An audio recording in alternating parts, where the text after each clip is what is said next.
Okay, I didn't finish my thought. I don't remember what I said. I was interrupted by a solicitor. I know it's a solicitor because it's a Kansas area code, and I don't live in Kansas anymore, and I haven't for quite some time, but I still have a Kansas phone number. Oh yeah, that I feel like I'm brave for getting out there, even though nobody sees my stuff, and that's fine.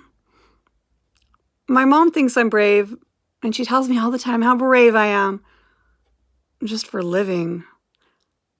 I don't have an option when it comes to dealing with all of this bullshit, with the MS, with the fibro, with the inability to work, with all of that bullshit. I don't have an option.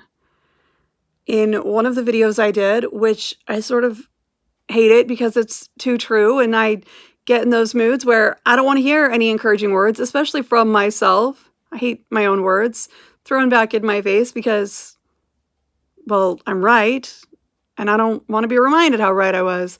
But the one that keep on living, when you have 3 options in life, when bullshit happens, you can give up entirely, like suicide, give up mostly, like lay in bed and never do anything with your life, or keep on living.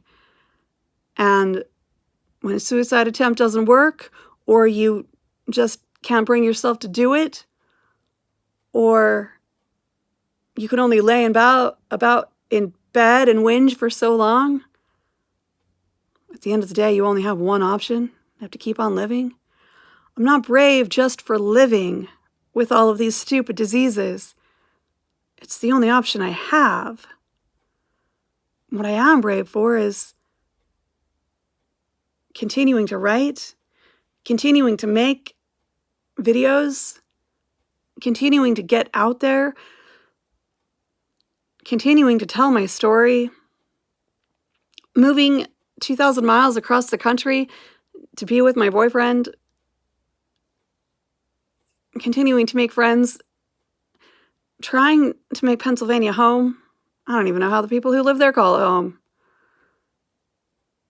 And yeah, New York's not going to happen. I mean, falling on my face like this, no.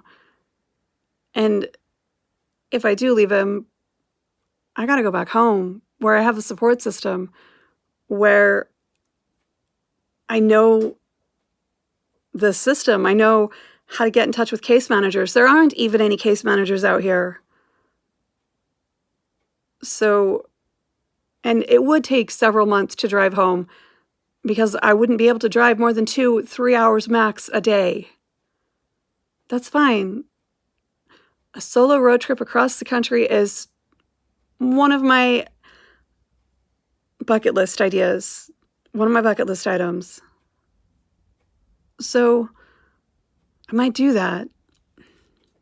That's brave. Well, actually, that's not as brave as hitchhiking across the country, which is another bucket list item, but I'm never going to do that because I'm female and now I'm disabled. But I'm not brave just for living. I'm brave for continuing to make YouTube videos when there are haters like Nigwentinig, or whatever his name is, who continue to tear me down because he's a sad little soul who has nothing better to do with his life. When all I do is try to make the world a better place. I feel sorry for you, man.